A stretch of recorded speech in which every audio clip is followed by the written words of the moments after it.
اور ہمیں قیمت اس کی چکانی پڑے گی، آپ جو مرضی کر لیں. جس لیول کی یہ لڑائی آپ کے گلے پڑ گئی ہے نا، یہ لڑائی قومی یکجہتی کے بغیر لڑنا ممکن ہی نہیں ہے. عمران خان کو، مارنگ بلوچ کو آپ کو باہر نکالنا پڑے گا، سیاسی قیدیوں کو باہر نکالنا پڑے گا، ان کے ساتھ بات چیت کرنی پڑے گی. قومی لشکر بنانے کی بجائے آپ کو قوم کی بات سننی پڑے گی. دیکھیں قومی لشکر یہ کیوں کہتے ہیں کہ بنانا ہے؟ دیکھیں 3 اس کی بڑی وجوہات ہیں جس وجہ سے یہ قومی لشکر بنانا چاہتے ہیں. نمبر 1 وجہ یہ ہے کہ عوامی سطح پر کوئی بھی آپریشن ہوتا ہے تو مکمل طور پہ تعاون چاہیے. تعاون بالکل نہیں ہے، عوامی حمایت بالکل نہیں ہے کسی بھی آپریشن کے ساتھ. اور دوسری اس کی وجہ یہ ہے کہ وہ ڈی مورال ہو جاتی ہیں فورسز. تو آپریشنز تو آپ مورال کے ساتھ کرتے ہیں، نعرے لگاتے ہوئے کرتے ہیں، تو جب آپ ڈی مورال ہو جائیں گے تو پھر آپ آپریشنز کیسے کریں گے؟ تیسرا اس کا جو ریزن ہے کہ انٹیلیجنس فیلئر ہو رہا ہے. جب تک آپ کا لوکل آپ کے ساتھ نہیں ہوگا، مقامی آبادیاں آپ کے ساتھ کھڑی نہیں ہوں گی، آپ کو انٹیلیجنس نہیں ملے گی، تو آپ کو آپریشنز میں کامیابی نہیں ملے گی. اب یہ 3 بڑی ریزنز ہیں، لوگ ساتھ نہیں کھڑے ہو رہے. دیکھیں اگر لشکر ہوگا تو عوامی تائید بھی مل جائے گی، معلومات بھی ملیں گی اور مورال بھی بہتر ہو جائے گا. اب یہ لشکر نہیں ہے تو یہ بھی نہیں ہو رہا. اب لشکر والوں کے ساتھ پرابلم یہ ہے کہ وہ جب بھی لشکر بنا کے لڑتے ہیں بعد میں وہ اکیلے رہ جاتے ہیں. جو لوگ سوات میں، صرف میں آپ کو بتا رہا ہوں، لشکر بنا کر لڑے تھے، ان میں سے درجنوں کی ٹارگٹ کلنگ ہوئی ہے. اور بہت سارے سردار جو فرنٹ پہ لیڈ کر رہے تھے اور ٹی ٹی پی کے ساتھ لڑ رہے تھے، بعد میں ٹی ٹی پی کے ساتھ تو معاملہ طے کر لیا جنرل باجوہ نے آگے ٹی ٹی پی کے ساتھ معاملہ طے کر لیے. اور وہ جو لوگ لڑتے رہے وہ بیچارے اپنے گھروں میں سے، دیکھیں نا، فوج تو ایک ادارہ ہے، ان کے پاس سیکیورٹی ہے، ان کے پاس پورا انتظام ہے، بختر بند گاڑیاں ہیں، بلٹ پروف گاڑیاں ہیں، جدید ویپنز ہیں، ٹینکس ہیں، ہیلی کاپٹرز ہیں، جیٹس ہیں، ہر چیز ہے ان کے پاس. بہت بڑی نفری بھی ہے، ہر وقت مسلح افراد ساتھ رہتے ہیں، ان کے ہتھیار بند لوگ رہتے ہیں، وہ ہمیشہ تیار رہتے ہیں. لیکن یہ جو لشکر ہے، ان میں کوئی تاجر ہے، کوئی ان میں زمیندار ہے، کوئی ان میں چھوٹا سردار ہے، کوئی ان میں بڑا سردار ہے، کوئی ان میں دکاندار ہے. اب یہ لوگ لشکر بنا کے لڑنے کے لیے آ جاتے ہیں، بعد میں تو انہوں نے اپنی دکانوں پہ، اپنے کاروباروں میں یا اپنے حجروں میں جا کے بیٹھنا ہے. یہ تو ہر وقت اس طرح مسلح نہیں رہ سکتے. اور جب یہ غیر مسلح ہوتے ہیں ان کی ٹارگٹ کلنگ ہوتی ہے. اور جنرل باجوہ نے جیسے آ کر صلح کر لی، کل کو ایک اور آئے گا آ کے ان کے ساتھ صلح کر لے گا، لشکر انہیں مارے گا، بعد میں آگے صلح کر دے گا، صلح ہو جائے گی، وہ ان کی ٹارگٹ کلنگ کریں گے. وہ قبائل آپس میں کئی دہائیوں تک پھر لڑتے رہیں گے.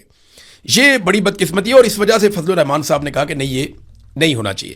بہرحال فضل الرحمان صاحب پہ بہت ٹکا کر تنقید ہوئی ہے اور فضل الرحمان صاحب کا موقف زیادہ تر جو ہے ان کی بات وہ ٹھیک ہے، ان کی بات غلط نہیں ہے. لیکن ان کی مزاحمت کی وجہ جو ہے نا فضل الرحمان صاحب کی، وہ کبھی بھی اصولی نہیں ہوتی. ان کی مزاحمت کی وجہ زیادہ تر وصولی ہوتی ہے اور فضل الرحمان صاحب وصولی کر لیتے ہوتے ہیں. فضل الرحمان صاحب کو یہ نظر آ رہا ہے کہ یہ سیٹ اپ نہیں چل رہا اور پاکستان کو ایک نئے الیکشن کی طرف جانا پڑے گا. اور جب بھی کوئی عمران خان صاحب سے بات کرے گا، جو اب نظر آ رہا ہے کہ اس کے بغیر گزارا کوئی نہیں ہے، تو الیکشن کی طرف ہی جانا پڑے گا. اور الیکشن میں اسی پولیٹیکل پارٹی کو ووٹ ملے گا جو اینٹی اسٹیبلشمنٹ بیانیہ بنائے گی. تو فضل الرحمان صاحب نے اینٹی اسٹیبلشمنٹ بیانیہ بنا لیا. اور فضل الرحمان صاحب کے بعد یہ سہولت بھی ہے کہ وہ جب چاہیں اینٹی اسٹیبلشمنٹ بیانیے سے واپس بھی آ سکتے ہیں. یعنی ان کی پولیٹیکل پارٹی میں فضل الرحمان صاحب کی وہاں جمہوریت نہیں ہے. ایسا نہیں ہے کہ فضل الرحمان صاحب نے ایک بات کہہ دی تو ساری پارٹی ساتھ کھڑی ہو گئی اور جب انہوں نے دوسری بات کی تو پارٹی خلاف ہوگی. وہ نہیں ہوتا. وہ عمران خان صاحب کی پارٹی میں ہوتا ہے، پیپلز پارٹی میں بھی ہوتا تھا، اب نہیں ہوتا.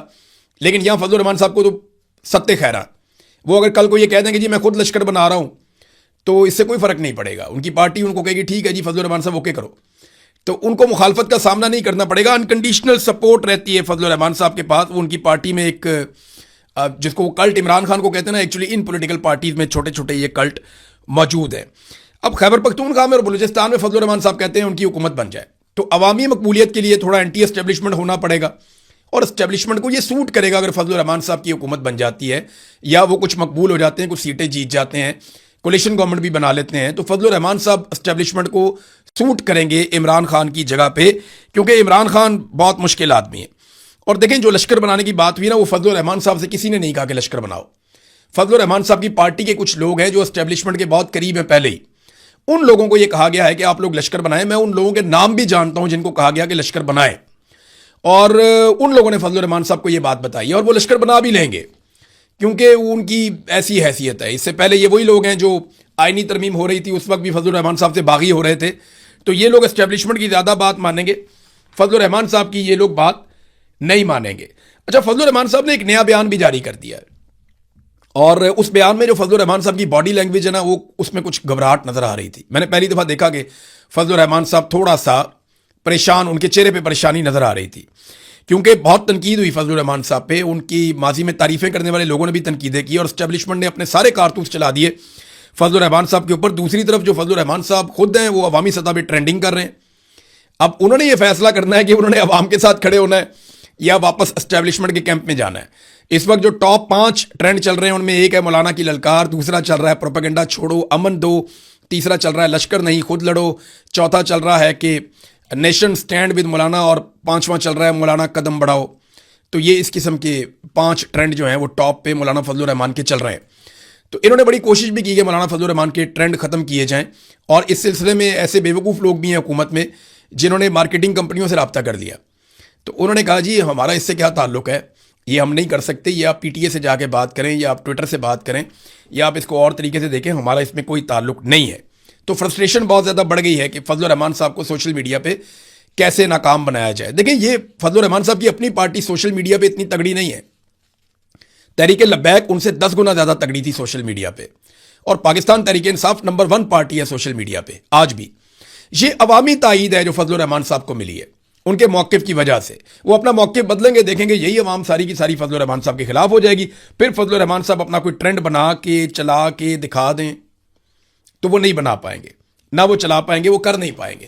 عمران خان صاحب کے بارے میں دیکھیں, ان کو اگر امن لے کر آنا ہے نا تو جتنے بھی سیاسی قیدی ہیں ان کو چھوڑ کر پاکستان کو ایک نئے الیکشن کی طرف لے کر جانا پڑے گا, اور عوامی لشکر بنانے کی بجائے عوام کی بات سننی پڑے گی, عوام کو ان کے حقوق دینے پڑیں گے.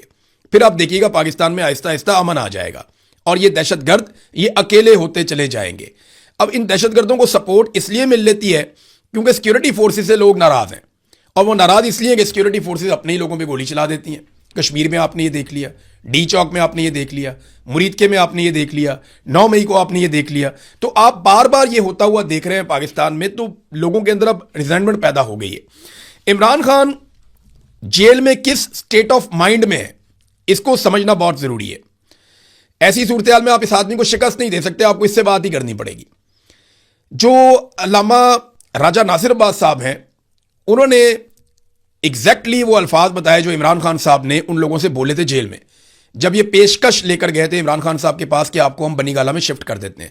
یہ بہت بڑا انکشاف ہے, یہ پہلی مرتبہ ہوا, میں آپ کے سامنے رکھ دیتا ہوں. پہلے اس کے بارے میں خبریں آتی رہی ہیں لیکن بڑی کلیئرٹی کے ساتھ انہوں نے وہ پورا ماحول بتایا جس میں وہ گئے تھے. انہوں نے کہا جی ہم 5-6 لوگ گئے تھے, سلمان اکرم راجہ تھے, علی امین گنڈا پور تھے, صاحبزادہ حامد رضا تھے, وہ بھی بیچارے بے گناہ جیل میں قید ہیں. صاحبزادہ حامد رضا ایک محب وطن پاکستانی ہے, دیکھیں اس کو جیل میں ڈالا ہوا صرف اس لیے کہ تم عمران خان کی مخالفت کیوں نہیں کرتے, اور وہ بھی سزا کاٹ رہے ہیں بیمار ہونے کے باوجود. ان کی کبھی ملاقاتیں بند کر دیتے ہیں, کبھی ان کا علاج نہیں کرواتے, تو ان کے ساتھ سخت زیادتی کی جا رہی ہے صاحبزادہ حامد رضا صاحب کے ساتھ بھی. تو عمران خان نے ان لوگوں کو کیا کہا تھا جاتے ہی؟ عمران خان نے کہا کہ پہلے میری بات سنو, میں نے بنی گالہ نہیں جانا ہے, میں نے کوئی کمپرومائز نہیں کرنا ہے. میرے ساتھ والے لوگ جو ایک جملہ لکھ کر دے دیتے ہیں باہر آ جاتے ہیں وہ جیل میں رہیں, اور میں جنابے والا ڈیل کر کے تو جا کر ادھر بیٹھ جاؤں, میں نہیں جاؤں گا. اور یہ جیل میرے لیے اللہ کی نعمت ہے. میں پہلے میرے پاس اتنا وقت نہیں ہوتا تھا, قرآن پڑھتا ہوں تو پہلے ایک ترجمہ, ابھی میرے پاس کئی ترجمے ہیں یا تفسیریں ہیں, مجھے اب صحیح سے وہ کہتے ہیں یاد نہیں ہے, لیکن 4-5 کی انہوں نے بات کی تھی. وہ کہتے ہیں میں دعا کرتا ہوں, پہلے نماز جلدی جلدی پڑھتا تھا, اب اطمینان سے نماز پڑھتا ہوں, کتابیں پڑھتا ہوں, یہ جیل میرے لیے اللہ کی نعمت ہے. یہ جناب سینٹ کے اندر جو قائد حزب اختلاف ہیں علامہ راجہ ناصر عباس صاحب, وہ یہ کہہ رہے ہیں کہ عمران خان صاحب اس سٹیٹ آف مائنڈ میں جیل کے اندر. میں کیونکہ قید تنہائی کاٹ کے آیا ہوں نا 5 مہینے, تو میں آپ کو بتاتا ہوں جب آپ اس سٹیٹ آف مائنڈ میں چلے جاتے ہیں تو اللہ تعالیٰ آپ کے دل میں اطمینان ڈال دیتا ہے. پھر آپ کے اوپر کوئی ٹارچر کرے, کوئی بدتمیزی کرے, کوئی کچھ بھی کرے, تو آپ کو لگتا ہے ٹھیک ہے جو ہے یہ ہے, میرا اللہ تو دیکھ رہا ہے نا, تو میں اپنے اللہ کے ساتھ اپنا تعلق جوڑ لیتا ہوں. یہ ہوتا ہے آپ کے ساتھ. عمران خان صاحب وہاں پہ بیٹھے ہیں, ان کو مصیبت پڑے گی, یہی جا کے عمران خان سے بات کریں گے, اور دیکھ لیجئے گا ان کو عمران خان سے بات کرنی پڑے گی, اسے فری اینڈ فیئر الیکشن کا وعدہ بھی دینا پڑے گا. تو ناظرین, فضل الرحمان صاحب کا جو سٹیٹمنٹ جس کے بارے میں آپ کو بتا رہا تھا, جوائنٹ عوامی ایکشن کمیٹی کے بارے میں انہوں نے بیان جاری کر دیا غیر متوقع طور پہ, اور انہوں نے کہا جی کہ میں ان سے اپیل کرتا ہوں کچھ دن اور صبر کر لیں, ہمیں چند دن کی اور مہلت دے دیں. میری بلاول سے بات ہوئی ہے, اور بلاول نے بھی کہا وہ کنفیوز بھی ہیں کہ کیا کرنا ہے, کیسے کرنا ہے, وہ کوشش بھی کر رہے ہیں. تو مولانا کے چہرے پہ نا تھوڑی بہت گھبراہٹ نظر آ رہی تھی, لیکن ایسا لگ رہا تھا کہ مولانا صاحب اب سیز فائر چاہتے ہیں. اور میرے خیال میں بلاول سے رابطہ کرنے کی مولانا کی ایک وجہ یہ بھی ہو سکتی ہے کہ مولانا چاہ رہے ہوں کہ معاملہ کسی جگہ پہ طے ہو جائے, اور اس کے بعد مولانا صاحب نے یہ بتانے کے لیے کہ میرا بلاول سے رابطہ ہو گیا ہے. یہ اسٹیٹمنٹ بھی انہوں نے چند منٹ کا جاری کیا ہے اور اس میں اپیل کی ہے جوائنٹ عوامی ایکشن کمیٹی سے کہ آپ نے ابھی کوئی اور ایکشن نہیں لینا. لیکن فضل الرحمان صاحب ابھی تک جوائنٹ عوامی ایکشن کمیٹی سے ملاقات نہیں کر پائے, ان لوگوں کے بیچ میں نہیں گئے.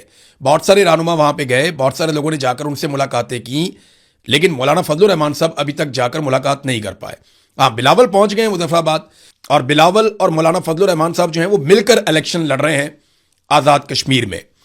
اگر اسٹیبلشمنٹ بہت زیادہ غصے میں رہی اور مولانا فضل الرحمان صاحب واقعی ڈٹ گئے تو پھر یاد رکھیے گا کہ مولانا فضل الرحمان صاحب کو آزاد کشمیر میں پاکستان پیپلز پارٹی اکیلا چھوڑے گی اور وہ جو ایک الائنس بنایا گیا ہے وہ الائنس ختم ہو جائے گا. لیکن دیکھتے ہیں یہ ہوتا ہے یا نہیں ہوتا. مولانا صاحب نارملی اچھی ڈیل کرنے کے عادی ہیں اور اچھی ڈیل کرنے میں مہارت رکھتے ہیں. امید ہے کہ مولانا صاحب ہمیشہ کی طرح ایک ڈیل کر پائیں گے. ناظرین, جاتے جاتے ایک چھوٹی سی خبر آپ کو میں دیتا ہوں. سعودی عرب نے ایشیائی ممالک کو خریداری کرنے کی صورت میں $11 فی بیرل تک کا ریلیف دیا ہے. ٹھیک ٹھاک ریلیف ہے, $11 فی بیرل تک کا ریلیف دیا ہے پیٹرول میں سعودی عرب نے. ہمارا زیادہ تر جو تیل ہے وہ سعودی عرب سے آتا ہے, لیکن حرام ہے کہ حکومت نے ایک پیسے کا بھی ریلیف پاکستانیوں کو دیا ہو. سعودی عرب ایشیائی ممالک کو ریلیف دے رہا ہے, لازمی بات ہے ہمیں تو ضرور ملے گا, کیونکہ ہم تو جناب سعودی عرب میں فوج بھی بھیج چکے ہیں, دفاعی معاہدہ بھی کر چکے ہیں, اور آج تک قوم کو بتایا بھی نہیں کہ ہم نے معاہدہ کیا کیا ہے. لیکن اچھی بات ہے, ریلیف تو سعودی عرب نے ضرور دیا ہوگا, لیکن پاکستانی عوام کو ٹکے کا ریلیف انہوں نے نہیں دیا, بلکہ الٹا عوام کی انہوں نے جیبیں کاٹی ہیں. اب تک کے لیے اتنے, اپنا خیال رکھیے گا, اپنے چینل کا بھی. اللہ حافظ.